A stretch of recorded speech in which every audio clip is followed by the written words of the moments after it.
enlazamos el único fosfato que le queda al carbohidrato de su estructura, vamos a formar el llamado AMP. Entonces, si recuerdan la estructura del ATP, tiene una adenina, una ribosa y 3 fosfatos en el carbono 5 de la ribosa. Por eso es un nucleótido. Todos los nucleótidos se componen de base nitrogenada, carbohidrato y al menos un fosfato. Si al ATP le quito uno de los fosfatos, genero ADP y eso da energía. Si al ATP le quito 2 de sus fosfatos, genero AMP. Ese ya no tiene energía, es este que ven aquí, ya no tiene energía. Pero este AMP tiene la posibilidad de que este fosfato se stique, se enlace a este oxidrilo, como vemos aquí.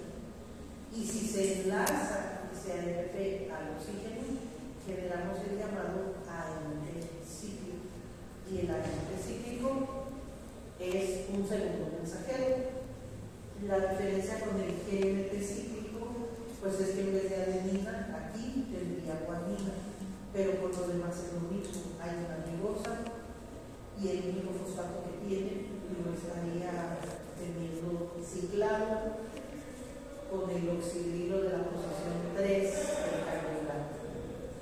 Entonces, el fosfato está unido de 3 a 5. Este es el carbono 5 y este es el carbono 3. Y hablando de nucleótidos, a los carbonos del carbohidrato los denominamos como 1', 2', 3', no como un número sencillo. Entonces la unión sería del 3' al 5' y viceversa. Y ese es nuestro AMP cíclico. Ese AMP cíclico entonces es un segundo mensajero. Solo se sintetiza y actúa en el interior de las células. Lo podremos encontrar afuera ocasionalmente, cuando haya ruptura celular por algún daño, pero en condiciones normales no debemos hallarlo extracelular. Cuando participa en una señalización una proteína G de tipo GS o de tipo GU, afectan a adenilato o guaninato citasa. Entonces, ellas pueden inhibir o pueden inducir la formación de AMP cíclico. GS o GU, GS o GI. GS o GI. GU1. Acuérdense que dijimos que GU es para activar a fosfolipasa C. Pues cuando se une un mensajero, un primer mensajero, a un receptor acoplado a proteína GS o GI, se va a ver afectada la síntesis de la AMP cíclico. Si es GI, se va a disminuir su síntesis, y si es GS, se va a incrementar la síntesis. ¿Por qué? Porque una GS activa adenilato ciclasa, que es la que lo forma, y una GI inhibe a adenilato ciclasa, que es la que lo forma, y al estar inhibida pues no lo va a formar. Ahora recuerden que hay procesos concertados. Si por ejemplo se inhibe adenilato ciclasa, no se va a estar formando AMP cíclico y en su lugar se van a activar fosfoesterasas. ¿Qué hace una fosfoesterasa? Bueno, pues de nueva cuenta volvemos a la estructura. Este es un enlace fosfoéster y lo van a romper. Y van a romper entonces la unión con 3' y van a regenerar el AMP. Entonces, cuando se señaliza un receptor acoplado a proteína GI, se inhibe adenilato ciclasa, por lo tanto no se fabrica AMP cíclico, pero en su lugar se activan las fosfoesterasas o fosfodiesterasas, y entonces entonces se rompe el enlace con la posición 3 y queda como AMP. El poquito remanente que hubiera desaparece. No se fabrica más y si hay algo, desaparece. Porque se activan las enzimas que hidrolizan este enlace. ¿Sí queda claro ahí? ¿Qué es lo que no se fabrica más? ¿El AMP cíclico? ¿Mandé? ¿Qué es lo que no se fabrica más? A ver, no entendí. Sí, es que dijo que se activan las fosfoesterasas y queda como AMP y ya no se fabrica más. No se fabrica más porque se inhibe adenilato ciclasa. Ajá. Pero ¿qué Y no ella lo fabrica. ¿qué no se fabrica más? Si se une un receptor Ajá. a un primer mensajero, pero el receptor es de tipo GI, acoplado a proteína GI, y esa inhibición inhibe adenilato ciclasa, no se va a fabricar AMP cíclico. Pero en su lugar se van a activar las fosfoesterasas. Y entonces, si había un remanente de AMP cíclico, se va a romper la ciclización y queda como AMP y desaparece como mensajeros o señalización. ¿Okay? Si al revés se une a un receptor acoplado a proteína GS, ese es del inglés stimulating. Entonces, si es estimulante, se va a activar adenilato ciclasa, se va a fabricar AMP cíclico y no se van a activar fosfoesterasas. Por lo tanto, si ya había algo de AMP cíclico, se va a respetar su concentración, no se va a modificar. Al contrario, vamos a fabricar más.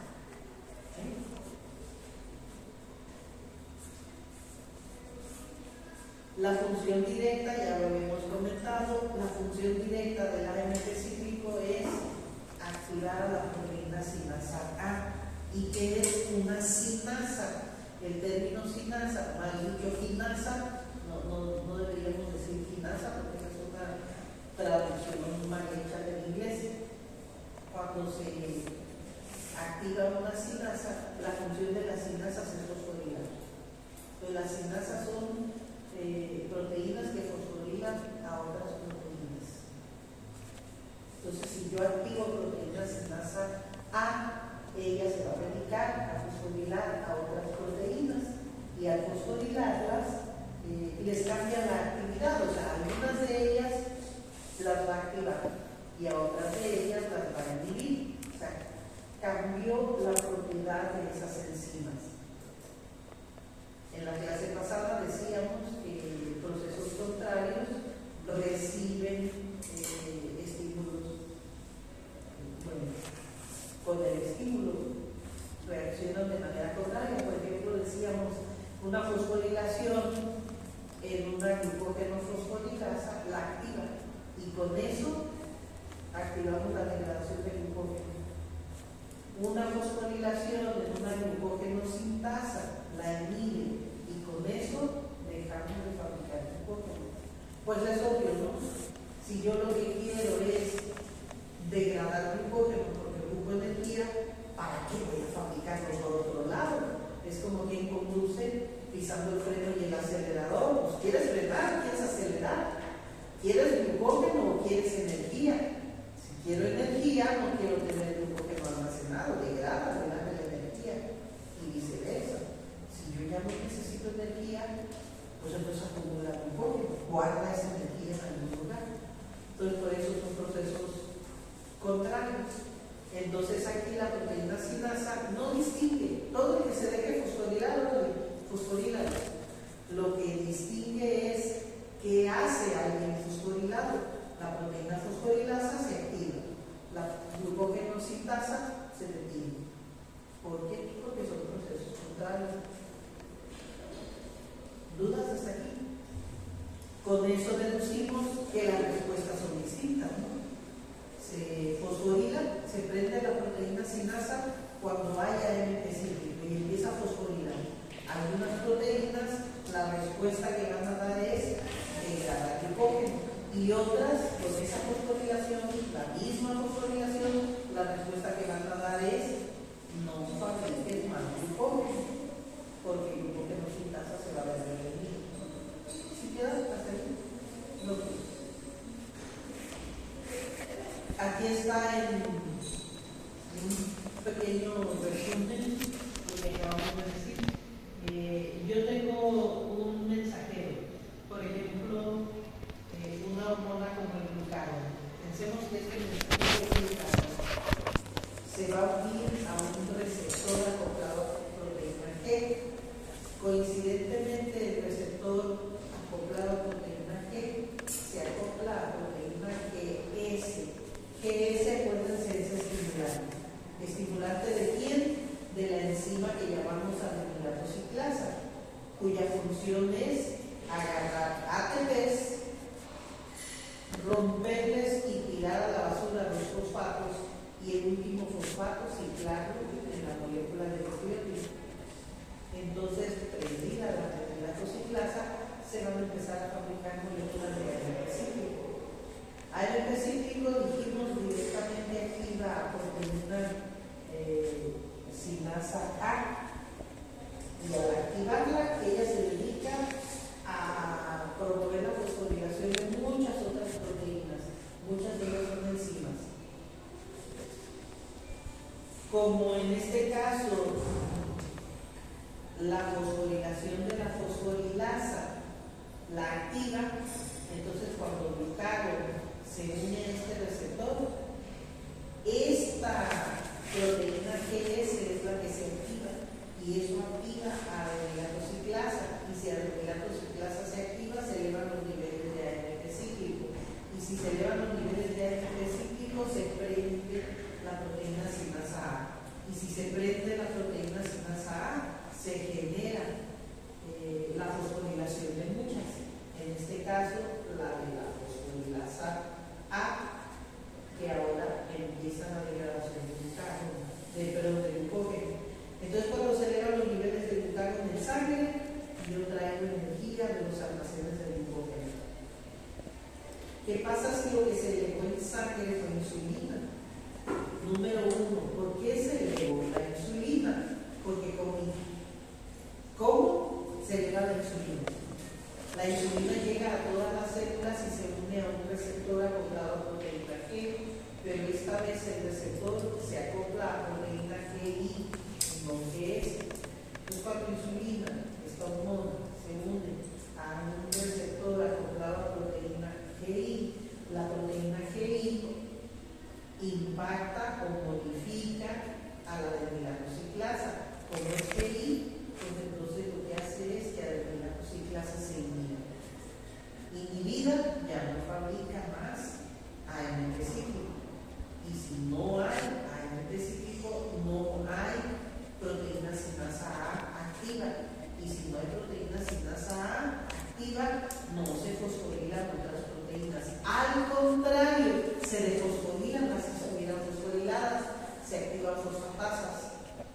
Y al defosforilar, unas se activan y otras se bloquean. Proteína fosforilasa A sin fosfato, paralizada. Entonces no degrada glucógeno. Glucógeno sin tasa, fosforilada, está inactiva, pero aquí se defosforila y al defosforilarse se prende. Por lo tanto, empieza la acumulación de glucógeno.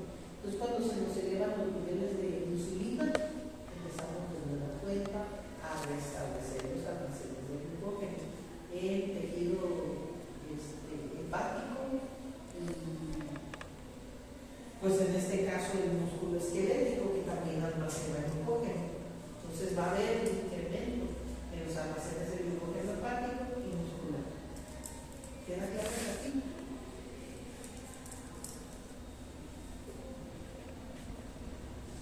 Y dijimos que en realidad se trata de toda una cascada de eventos. No van a suceder en un solo paso. Algunos eventos son en secuencia lineal y otros son en apoyo lateral, como esto que ven aquí, por ejemplo. Por aquí debe haber un receptor acoplado a proteína GS y un ligando exterior viene, se une a ese receptor que aquí no se ve, y con eso se activa adetilaciclasa. O sea, se activa la proteína GS, esta a su vez activó adetilaciclasa y adetilaciclasa empezó a elevar los niveles de envejecimiento. Cuando este se eleva, él promueve las fosforilaciones. ¿De quién? De todas las proteínas que se deben fosforilar. En este caso, sinasa 1, sinasa 2, sinasa 3, sinasa A, todas las sinasas fosforiladas están activando. ¿Y cuál es la función de las proteínas sinasas? Fosforilar a otras proteínas. Algunas van a ser enzimas, pero proteínas afín. Entonces aquí es una proteína que se fosforila, otra que se fosforila, otra que se fosforila. Algunas fosforiladas se activan, otras fosforiladas se inactivan. Normalmente catalizan los procesos contrarios para que se active un conjunto de proteínas que llevan la misma finalidad y se inactiven conjuntos de proteínas que llevan una finalidad contraria. Y entonces, por eso decimos que esas fosforilaciones alteran el metabolismo. Si yo fosforilo una proteína que al recibir el fosfato se detiene, pues ese metabolismo se detuvo, ahí está la alteración. Si yo fosforilo una proteína que al ser fosforilada se enciende, empieza una ruta metabólica, ahí está la alteración. Entonces va a haber muchas alteraciones porque muchas proteínas se van a fosforilar. Son cascadas de fosforilación tremendas. No conocemos todavía todas las proteínas y dónde se fosforilan, porque además se fosforilan en más de un sitio. Pero en la medida en que conozcamos esto, pues vamos a poder interferir en el proceso de señalización. No dejar que se fosforile una, o al contrario, promover su fosforilación. ¿Hasta aquí dudas? Hemos hablado de dos receptores, acoplado a proteína GS y acoplado a proteína GQ. En cualquier caso, están activando a una proteína G, ¿sí? Ya sea que activen a GS o activen a GI. Si se activa GS, a su vez activa adetilaciclasa, pero si se activa GI, esta inhibe adetilaciclasa. Ok, pero les hablé en la clase pasada de la GQ, receptores acoplados a GQ. Esos tienen que ver con otra regulación, la regulación de fosfoinosítidos y calcio. En la membrana dijimos que existe un fosfatidilo, que es un fosfolípido más de la membrana y que le da estructura a la membrana, pero que tiene una doble función. Aparte de darle estructura, este fosfatidilo fosfato es un efecto mensajero o puede convertirse en uno. De él pueden derivarse segundos mensajeros. Entonces, si tiene una hormona y se asocia a un receptor acoplado a proteína GQ, entonces la proteína GQ se prende. Y si se prende GQ va a activar a la